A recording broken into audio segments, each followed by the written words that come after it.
Welcome back student last time में topic पढ़ रहे थे हम लोग ऑर्थोगोनल ट्रीज। आज मैंने आपसे कहा था कि मैं आप लोग को बीएससी का स्पेशल फंक्शन का एक बहुत अच्छा चैप्टर पढ़ाना शुरू करूंगा जिसका नाम है लीजेंडर फंक्शन, या इसको हम लोग लीजेंडर डिफरेंशियल इक्वेशन के नाम से भी जानते हैं। लीजेंडर डिफरेंशियल इक्वेशन ये आपको यहाँ भी पढ़ने को मिलेगा। आगे क्लासेस में जब भी कहीं आप डिफरेंशियल इक्वेशन के बारे में डिस्कशन करोगे या इसके बारे में पढ़ोगे तो स्पेशल फंक्शन के अंदर ही आता है। ये जो चैप्टर होता है वो स्पेशल फंक्शन में आता है। स्पेशल फंक्शन जो आप लोग एमएससी करेंगे तो उसमें एक ऑप्शनल पेपर होता है स्पेशल फंक्शन का, उसमें आपको ये पढ़ने को मिलेगा। पूरा डिटेल में पूरा इतना ही पढ़ने को मिलेगा, लेकिन हाँ वहाँ पर कुछ ज़्यादा चीज़ें डिटेल में होती है। यहाँ पर चीज़ें आपको सिर्फ समझने की है क्या। तो एक्चुअली फर्स्ट ऑफ ऑल अगर देखें हम यहाँ पर तो मैंने लिख दिया है differential equation of the form this, the differential equation of the form this 1 minus x square d2y upon dx2 minus 2x ddx of y plus n plus 1 y equal to 0 is called Legendre equation। या इसी को मैंने आपसे कहा ना दूसरे नाम से क्या बोलते हैं, Legendre's differential equation। इसको मैं दूसरे फॉर्म में भी लिख सकता हूँ, ठीक है। This equation can also be written as ddx of 1 minus x square ddx of y plus n plus 1 by 0। अब क्यों ऐसा लिखा, या देखो इसका differential first into differential of second plus second differential of first, यही बन जाएगा आपके पास जो लिखा हुआ है। देखिए मैं आपको बता दूं क्या लिखने पर समझ लो ये क्या होगा, डिफरेंशियल है कि नहीं। तो first into differential of second d2y upon dx2 plus second into differential of first, इसका differential 0 minus 2x plus n plus 1 y equal to 0। तो आप अगर देखो ओवरऑल तो ओवरऑल ये जो इक्वेशन आपको ऊपर यहाँ पे लिखी हुई थी,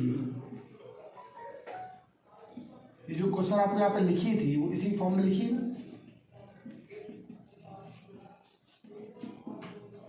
तो इसी फॉर्म में लिखी कि नहीं लिखी हुई, इसी को बोलते हैं, ठीक। अब क्या होता क्या है कि इसको जब सॉल्व करते हैं इस लीजेंडर इक्वेशन को, तो लीजेंडर इक्वेशन को सॉल्व करने के बाद मैं दिखा दूं यहाँ पर, इसीलिए मैंने यहाँ पे चीजें आपको समझाई बाद में। जब इस डिफरेंशियल इक्वेशन को सॉल्व करते हैं, यहाँ पे लिखा है जनरल सॉल्यूशन ऑफ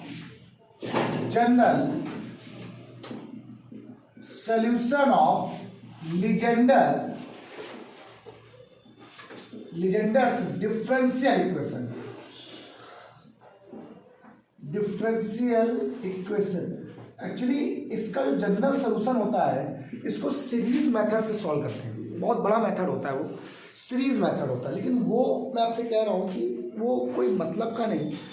प्रूवमेंट भी होती है तो हम आपको करा दें, बहुत लंबा हो जाएगा, कहीं भी प्रूवमेंट पूछी नहीं जाती है, ठीक। तो मतलब भी नहीं है, बाद में होगा तो मैं जरूर एक वीडियो खुद उसकी एक स्पेशल वीडियो डाल के बना दूंगा कि general solution of differential equation की बाई सीरीज मेथड से कैसे सॉल्व किया था, तो वो मैं आपको जरूर डालूंगा।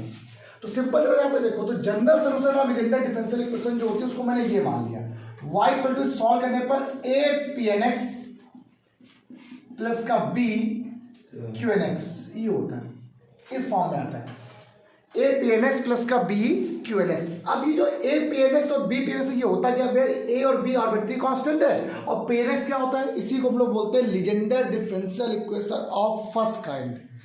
इसको जो ये pnx होता है बेटा इसे बोलते हैं Legender differential equation of first kind. क्या बोलते हैं, वेयर pnx क्या होता है, Legender differential equation of Legendre's differential equation of first kind.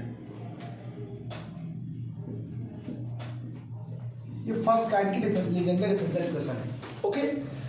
और ये क्या होती है बेटा, क्यूएनएक्स क्या होता है, ये जो क्यूएनएक्स है ये Legender differential equation of Legendre's differential equation of second kind. ये सेकंड काइंड की डिफरेंशियल इक्वेशन है। अभी मैं आपको ये नहीं बता रहा हूँ ये सेकंड काइंड या फर्स्ट काइंड क्या होता है, आगे पढ़ने में मिलेगा आपको, वहां समझ में आ जाएगा चीजें। अभी अभी समझो ये डिफरेंशियल इक्वेशन है और जिसको ये जो पीएन लिखा हुआ है इसी को हम लोग को पढ़ना है। यहाँ पर हमने के बारे में यहाँ पर पीएन के ही बारे में पढ़ना है और हम लोग पीएन के ही बारे में डिस्कशन करते हैं और पीएन ही हमारे सिलेबस में। इसी पीएन को ओवरऑल हम लोग लीजेंडर फंक्शन कह सकते हैं। या कहीं भी अगर आप पास लीजेंडर डिफरेंशियल इक्वेशन के बारे में कहीं भी बात आती है तो आप उसको पीएन बोलोगे, क्या बोलोगे, पीएनएक्स। क्या बोलोगे आप लोग, आपके बारे में आपको यहाँ पर पीएनएक्स ही पढ़ना है। आपके सिलेबस में आपकी क्लास में पीएनएक्स के बारे में ही डिस्कशन है, इसके अलावा नहीं। तो मतलब आपका जो लीनियर डिफरेंशियल इक्वेशन है इसका जो सोल्यूशन होता है वो इस फॉर्म में होता है, फिर जहाँ ये जो पीएनएक्स है वो क्या है, लीनियर इक्वेशन है। बस आप इसमें ओवरऑल आप ये बोल सकते हो पीएनएक्स क्या है, लीनियर इक्वेशन का एक सोल्यूशन है। लेकिन मैंने आपको बता दिया linear differential equation of first kind है। ये क्या है, linear differential equation of first kind, ये बात ध्यान रखिएगा। ओके ठीक, डिफरेंशियल इक्वेशन बोल सकते हैं, फंक्शन बोल सकते हैं, सेम बात है, ये बात सबको समझ में। अच्छा इसमें क्या होता है, इसमें जो इसको सॉल्व जब करते हैं तो पीएनएस की एक वैल्यू निकलती है ओवरऑल सॉल्व करने पर। तो वेयर पीएनएस की वैल्यू क्या होती है, इसको जरा रफ करो तो मैं आपको लिखवा दूँ, बहुत बड़ी वैल्यू होती है, इसे लिखवाना पड़ेगा। और फिर इसमें मैं आपको बताता हूँ जनरेटिव फंक्शन क्या होता है, जो आपको मेन कॉन्सेप्ट है जनरेटिव फंक्शन, जिससे कोई चीज़ जनरेट होती है। जनरेटिव फंक्शन का वहाँ मतलब ही होता है जो जहाँ से निकली, जो वैल्यू जहाँ से निकलती है फाइंड आउट होती है। पीएनएक्स कहाँ से निकलेगा, जनरेटिव फंक्शन से निकलेगा। ओवरऑल कैसे निकलेगा यही बताना है आपको, जल्दी करो बता देते हो आप। हाँ बच्चों सुनो, ये आपको जब बताया मैंने वहाँ पर, तो वे जहाँ जो पीएनएक्स होता है वो ये होता है। जब लोग सीरीज मेथड से उसको सॉल्व करते हैं तो पीएनएक्स जो आएगा वो इस फॉर्म में आता है, इतना बड़ा आता है ये फॉर्म, ठीक है, बहुत बड़ा टर्म भी होता है। तो ये पीएनएक्स की वैल्यू होती है 1.3.5 up to so on 2n - 1 upon n का फैक्टोरियल ब्रैकेट क्लोज x की power n minus n(n - 1) upon 2n - 1 x की power n - 2 plus n(n - 1) n - 2 n - 3 upon 2.4 2n - 1 2n - 3 dot x की power n - 4 up to so on. फिर मुझे आपको यहाँ बताना है जनरेटिव फंक्शन के बारे में।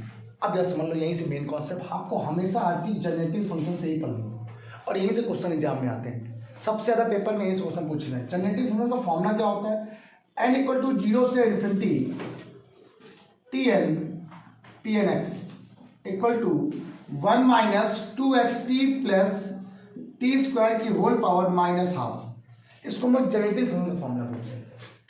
This is the generative function, इसको जनरेटिव फंक्शन कहेंगे। और हर एक का जनरेटिव फंक्शन अलग अलग होता है, ठीक, ध्यान रखिएगा। ये नहीं कि अब इसका ये हो गया तो उसका सब, हर एक का ही होगा क्या, लेकिन ध्यान रखिएगा n बराबर 0 से कहाँ तक गया, क्या है, पीएनएक्स की बात कर रहा है। जब हम लोग इसको सॉल्व करेंगे, इसको हम लोग जब सॉल्व करेंगे तो ये इसी फॉर्म में पीएनएक्स बन जाएगी। तो हेंस प्रूफ बच जाएगी, लेकिन यहाँ प्रूफ नहीं करना है, हमें यहाँ पर क्वेश्चन को निकालना है, जिससे क्वेश्चन से निकालना है। क्यों, ये टीएन क्या है, कोफिशिएंट क्या है, पीएनएक्स के कोफिशिएंट क्या है, टी पावर n। अगर p1x का कोफिशिएंट क्या है, t1 हो जाएगा। तो कोफिशिएंट भाई पूछे जाते पेपर में, ये t की पावर n का कोफिशिएंट क्या है, pnx है।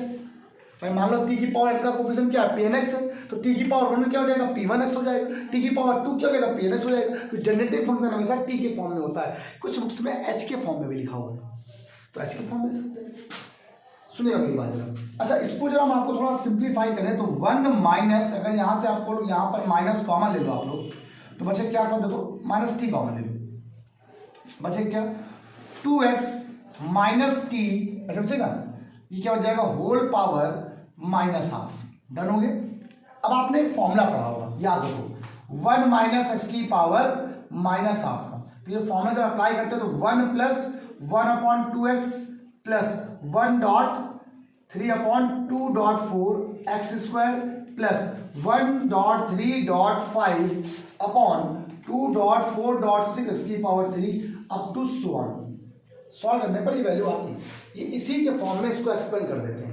देखिए मैंने आपसे कहा ना, मैं एक्सपेंड करके आपको ये नहीं दिखा रहा हूँ कि प्रूफ इसके बराबर ये आ जाएगा, ये होता है, ये बात ध्यान रखिएगा। ये प्रूवमेंट नहीं बता रहा हूँ मैं आपको, और ना ही प्रूवमेंट कभी एग्जाम में पूछी जाती है कि सॉल्व करो, ना एग्जाम में आपके इस लेवल में कभी भी एग्जाम इसकी प्रूवमेंट इसके बराबर नहीं आती है। मैंने कहा ना, मैं आपको अलग से सेपरेटली एक वीडियो डालूंगा जिसमें इसकी प्रूवमेंट, लेजेंडर फंक्शन की जो प्रूवमेंट थी वो, और जनरेटिव फंक्शन की ये प्रूवमेंट, ये अलग से बता दी जाएगी। लेकिन यहाँ पर आपके कहीं भी काम नहीं आने वाला, ये बात ध्यान रखिए। ओके डन, आगे लिखते हैं, आप फॉर्मूला लगाते हैं, स्टेप बाय स्टेप देखना। ये यहाँ पे ऐसे लिखा 1 माइनस एक्स स्क्वायर टर्म ये है, और पहले आ गया तो 1 + 1/2t 2x - t, क्लियर हो गया। अगला टर्म क्या आएगा, प्लस 1.3/2.4t², मतलब ये भी स्क्वायर हो जाएगा, ये क्या जाएगा 2x - t का बटा होल स्क्वायर हो गया, क्लियर हो गया। प्लस 1.3.5/2.4.6 क्या आया, t³ 2x - t का होल क्यूब हो गया, प्लस 1.3.5.7/2 2.4.6.8 टी की पावर 4 2x माइनस टी की पावर क्या 4 अप टू सॉल्व होगी। अब यार मेरी बात सुनिए, इसी थोड़ी जगह यहाँ पे छोड़ लिखी मैंने, ये क्या है टी की power N P N X, N की वैल्यू कहाँ से 0 से लेकर, तो जरा एन की वैल्यू यहाँ से 1 0 पुट करो जरा इसी बात में। क्या किया आपने, T0 P0x plus T1 P1x plus T2 P2x that that that that. Clear हो गया। आपको क्या करना है, ये क्वेश्चन है, ये क्वेश्चन ही बन जाएगा। तो मतलब पीएनएक्स को हम लोगों ने इस फॉर्म में कन्वर्ट कर लिया। बहुत पेपर पूछा गया क्वेश्चन है, बहुत बार पूछा गया है, ये क्वेश्चन एक प्रकार का है। अब यहाँ से कंपेयर करना है मुझे, यहाँ से क्या करना है मुझे, आपको कंपेयर करना है। मतलब टी की पावर 0 कोफिशिएंट क्या है, P0x है। टी की पावर 1 का कोफिशिएंट क्या है बेटा, P1x है। टी की पावर 2 का कोफिशिएंट क्या है, P2। टी की पावर 3 का कोफिशिएंट क्या है। इसका मतलब आपको यहाँ पर जो क्वेश्चन लिखे हैं इन सभी क्वेश्चनों के कोफिशिएंट के फॉर्म में अलग अलग करना पड़ेगा। तो टी की पावर को अलग करना पड़ेगा, टी की पावर 0 को, टी की पावर 1 को अलग करना पड़ेगा, टी की पावर 2 को अलग करना पड़ेगा, टी की पावर 4 को अलग करना पड़ेगा। तो टी की पावर अगर हम स्टार्ट करें तो टी की पावर को सबको अलग करते हैं तो करें कैसे यार। देखो मैंने क्या किया, सबसे पहले 1 तो ऐसे लिखा रहेगा, 1 हो गया। देखो यहाँ पर टी की पावर 2 वाला सिस्टम बन रहा है, टी की, जब इसका मल्टीप्लाई इसके अंदर कितना हुआ 1 प्लस 1/2। देखो इसका मल्टीप्लाई इसमें कितना 2xt बन जाएगा। तो जब 2xt बनेगा तो 2 का मल्टीप्लाई इसमें 2 से 2 कैंसिल, ये कितना आ गया xt हो गया। कितना हो गया, क्लियर। जब इसका मल्टीप्लाई इसमें तो माइनस क्या आ गया, देखो हाफ टी स्क्वायर हो गया। क्लियर हो गया बात, टी वाला टर्म अलग हो गया, प्लस का ये क्या आ गया 1.3/2.4। इसका मल्टीप्लाई इसमें कितना आ गया, जो ये हो जाएगा 2x टी स्क्वायर, ये सॉरी गलत हो गया, एक मिनट मिलेगा a माइनस बी का होल स्क्वायर लगाया आप लोगों ने, ये टी स्क्वायर, ये क्या आएगा 4x square plus T square minus क्या आ जाएगा 4xt प्लस 1.3.5/2.4.6 टी की पावर 3। यहाँ 100 करते कितना आता है, a माइनस बी का होल क्यूब क्या आएगा बताओ, हमें आगे दे रहा तो क्या आता है 8x cube minus T cube minus का 3ab अदर ब्रैकेट में, तो ये आ जाएगा 8x cube minus T cube minus 3 दूनी 6xt हो जाएगा, कितनी 12x स्क्वायर टी माइनस का 12x स्क्वायर टी और ये हो जाएगा प्लस का 6xt square up to so on. अब हम क्या करें, थोड़ा सा अरेंज कर लेते जल्दी से, जगह नहीं बचती, तो इसमें इससे इतने बड़े बड़े क्वेश्चंस होते हैं कि बिल्कुल भी जगह बचना बंद हो जाती है। अब हम क्या करेंगे, कोफिशिएंट के इक्वल अलग अलग कर लेंगे। देखो यहाँ पर सिंपल देखिए, तो ये 1 का तो बन गया आपके पास पहले ही। देखो यहाँ टी की पावर 0 है, तो टी की पावर 0 कोफिशिएंट क्या है P0x है, कितना आ गया 1 हो गया। टी की पावर 1 है, इसका कोफिशिएंट कितना x है, तो P1 इसके लिए कितनी आ गई x हो गई। अब टी स्क्वायर देखो ये भी है और टी स्क्वायर देखो ये भी है, ठीक, मतलब ये वाला टर्म साथ में रहेगा। ठीक, एक काम करो जरा इसको रफ कर दो, मैं ऊपर यहाँ पे लिख दूँ बड़ा, ठीक, अच्छे से बना के लिख दूँ। चलिए देखिए बच्चों, मैं जो सॉल्व करके पूरा आपके ऊपर लिख दिया, मतलब ये चल रहा था आजकल क्या था, समेशन n इक्वल टू 0 से इन्फिनिटी Tn Pnx, एक प्रकार से ये ऐसे लिखा हुआ। ठीक, अब आपको यहाँ से सबका कंपेयर निकालना है। चलिए देखिए आप क्या देखते हैं, ये क्या हो जाएगा T0 P0x plus T1 P1x plus T2 P2x up to so on बराबर, देखिए क्या लिखा हो 1 plus xt plus 3x square minus 1 T square plus 1। जहां तक मैं सॉल्व कर सकता मैंने वहां तक उसको सॉल्व करके ऐसे लिख दिया 5x cube minus 3x T cube plus 1/8 cube. T की पावर 4 को कोफिशिएंट निकाल पाना बहुत मुश्किल था, तो जहां तक ये वैल्यू सॉल्व हो पाई मैंने उसको वहां तक इसको सॉल्व कर दिया प्लस अप टू सॉल्व। अब अगर कंपेयर किया जाए, अगर मैं आपसे कह दूं आप इसको कंपेरिजन करो तो बताइए टी की पावर 0 कोफिशिएंट कितना लिखा हुआ है, P0x लिखा है, क्या लिखा हुआ है, और P0x के लिए कितनी लिखी हुई है 1। चेक कर भाई, यहाँ पर क्या नहीं है, टी नहीं है, टी मतलब टी की पावर 0 है।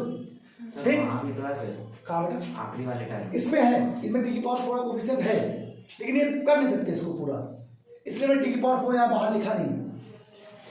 टी की पावर 4 का ही कोफिशिएंट, लेकिन जितना सॉल्व हो पाया मैंने वहां तक उसको लिख दिया है। आप चाहो तो लिख दो लो टी की पावर 4 लिख दो, लेकिन मैं आपसे कह दूं कि टी की पावर 4 का पूरे का बिल्कुल रियली आंसर यही है तो गलत है। कैसा गलत? क्योंकि बहुत सारे टर्म ऐसे होंगे कि नहीं आ पाएंगे यहाँ पर, कि सॉल्व ही नहीं कर पाओगे आप, बहुत लंबा हो जाएगा। तो हमने जहां तक कर सकता था वहां तक लिखा, इसीलिए टी की पावर 4 को लिखा नहीं यहाँ पर, लेकिन लिख दो आप, कोई दिक्कत नहीं। चलो P0 के लिए कितनी आ गई बेटा? 1 हो गई। अरे यहाँ देखो टी की पावर 1 के लिए क्या है बेटा? P1x। बोलो यहाँ पे क्या है? टी की पावर 1 की वैल्यू x होगी। प्रूव करने के लिए पेपर में आता है सो डैट, देखा हर साल एग्जाम में आया क्वेश्चन ये, सो डैट P0 की वैल्यू 1, P1x की वैल्यू x, P2x की वैल्यू क्या होगी? T square coefficient. T square coefficient देखो ये लिखा हुआ है, क्या लिखा हुआ है? 3 स्क्वायर माइनस 1, यार हाफ होगा यहाँ पर, 1/2 यहाँ पर होगा। देखो P2 स्क्वायर देखो 1/2 होगा, ध्यान दीजिए। ठीक, अच्छा अगर आपसे कहता है P3x क्या होगा? P3x देखो P3x कितना हो गया? x की टी की पावर 3 कोफिशिएंट ये लिखा हुआ है 1/2 5x क्यूब माइनस 3x। ठीक, अच्छा अगर मैं आपसे कहूँ P4x की वैल्यू क्या होगी, तो आप ओवरऑल यही लिख सकते हो। ठीक, क्या हो जाएगी? 1/8, क्या लिखा हुआ जरा देखो, 35x की power 4 minus 30x square plus 3, ये हो गया। ये क्वेश्चन एक पूछा जाता है, इसलिए मैंने इसको ऐसे आपको बता दिया। एक क्वेश्चन और पूछा गया, बहुत बार पूछा गया है, वो क्वेश्चन क्या है सुनो, आपको समझाता। कभी कहता है कि P01 की वैल्यू, क्वेश्चन लिखा होता है यहाँ पर, तो ये तो लिखा। एक क्वेश्चन आपसे कहता है कि सर फाइंड करो, पहला ही क्वेश्चन यहाँ पे बोल रहा है गजब भाई, P11 की वैल्यू 1 होती है, प्रूफ करो। ये आपको डायरेक्ट आंसर याद रखना है। अगर ऑब्जेक्टिव पेपर में आता है तो P11 की वैल्यू 1 होगी, लेकिन अगर आपसे ऐसे पूछता है तो आप ध्यान रखो। सेकंड नंबर क्वेश्चन ये बहुत पूछा गया, Pn -1 की वैल्यू क्या होगी? -1 की पावर n हो जाएगी। कैसे? और दिखाते करके, ये कैसे करेंगे? देखो हर चीज समझ में आती है, लेकिन हमें जनरेटिंग फंक्शन आता है। क्या होता है generating function? We know that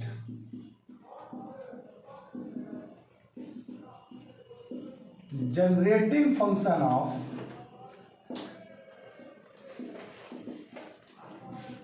of लिगेंडर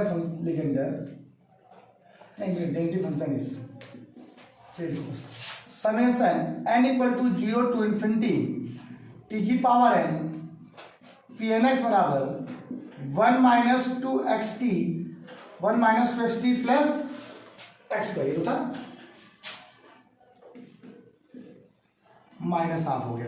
आपका यही क्वेश्चन था, आप चेक करो। ठीक, टी प्लस। अच्छा मेरी बात सुनो, आपको लाना क्या है? Pn1 मतलब x के स्थान पे 1 लिख लाना है। तो आपने पुट कर लिया x की वैल्यू कितनी? 1, तो पुट कर लो Pn1 बराबर 1 माइनस x की वैल्यू 1 होगी 2t प्लस टी स्क्वायर की होल पावर माइनस हाफ। अरे यार कुछ भी लिखा है ना, कोई दिक्कत नहीं। ये क्या हो गया? a/b का होल स्क्वायर, तो 1 माइनस टी की होल पावर कितना आ गया? -1। समीकरण जरा सॉल्व कर दो, आपको पता है 1 प्लस टी स्क्वायर, याद आया? अब टू सो ऑन। अगर इसको सॉल्व कर देंगे तो टी की पावर 0, सिंपल, हमें करना ही नहीं है है बेटा। एक्स की वैल्यू यहाँ पर Pn1 के लिए निकालनी है। ठीक, इसीलिए अब अगर सॉल्व करोगे आगे तक तो सारे टर्म टी की पावर n यहाँ पे आएगा, 1 plus T square plus T cube plus T की पावर 4, लास्ट में कितना आएगा? और यहाँ क्या लिखा हुआ है? टी की पावर n Pn1 की वैल्यू लिखी लिखी हुई। अगर कंपेयर कर दो तो टी की पावर n का कोफिशिएंट क्या लिखा हुआ है? Pn1, और यहाँ पर टी की पावर n का कोफिशिएंट क्या लिखा हुआ है? 1। तो क्या प्रूव हो गया? Pn1 की वैल्यू कितनी आ गई बेटा आपका? पर क्वेश्चंस तो बड़े सरल होते हैं, लेकिन बस कठिन क्या था? वो जो आपको क्वेश्चन, ये सब टफ होता है। क्वेश्चन बहुत सारे होते हैं, ये तुम्हें तभी आएगा जब तुम्हें आएगा। एक क्वेश्चन तुम्हारे लिए होमवर्क ये हो गया है कि जहाँ पर x था वहाँ क्या पुट कर दो आप लोग। तो जब x की वैल्यू -1 पुट करोगे तो ये प्लस बन जाएगा फॉर्मूला, और जब प्लस बन जाएगा यहाँ पर ये प्लस आ जाएगा। तो ये जो फॉर्मूला बनेगा एक बार minus plus plus minus plus, मतलब अल्टरनेट माइनस प्लस होगा। तो लास्ट टर्म जो बनेगा वो क्या बनेगा यहाँ पर -1 की पावर n। तो जब कंपेयर करोगे t की पावर n tn -1 की वैल्यू वो -1 की पावर n के बराबर हो जाएगी। ठीक, ये क्लियर हो गया। ये आपका होमवर्क हो जाएगा सेकंड नंबर वाला। ये बहुत बार पूछा गया दोनों क्वेश्चन, आप लोग करिएगा। ठीक है, सुनिए, लीजेंडर और बेसल में, लीजेंडर फंक्शन भी आपके सिलेबस में और बेसल फंक्शन भी।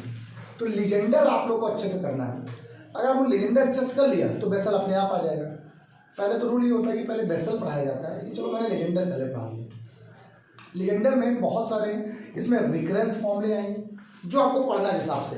कुछ क्वेश्चन ऐसे हो गए। फिर इसमें आप लोग को रिकरेंस फॉर्मूले पढ़ने, रेसिड्यू फॉर्मूला पढ़ना है। फिर इसमें ऑर्थोगोनल प्रॉपर्टी वाले 2 फॉर्मूले पढ़ने, और इसमें Laplace integral first integral theorem और सेकेंड इंटीग्रल थ्योरम दोनों आपको यहाँ प्रूफ करना है, और वही एग्जाम में बताता है। और रिकरेंस फॉर्मूले सबसे ज़्यादा एग्जाम में पूछे गए, तो मैं रिकरेंस फॉर्मूले बता दूँ। और यही सेम कॉन्सेप्ट आपका पैटर्न कहाँ चलेगा, बेसल में चलेगा। तो वहाँ ही पा देंगे आपको, इतने से यहाँ से चीज़ें खत्म हो जाएंगी। ठीक, आज के इतना ही रखो, कल आगे कंटिन्यू करते हैं। ठीक है, नेक्स्ट टाइम तक चलिए आज के इतना ही। बाय बाय क्लास, पढ़ते रहो और लाइक शेयर सब्सक्राइब करते रहो, और अपना प्यार बनाए रखो भैया।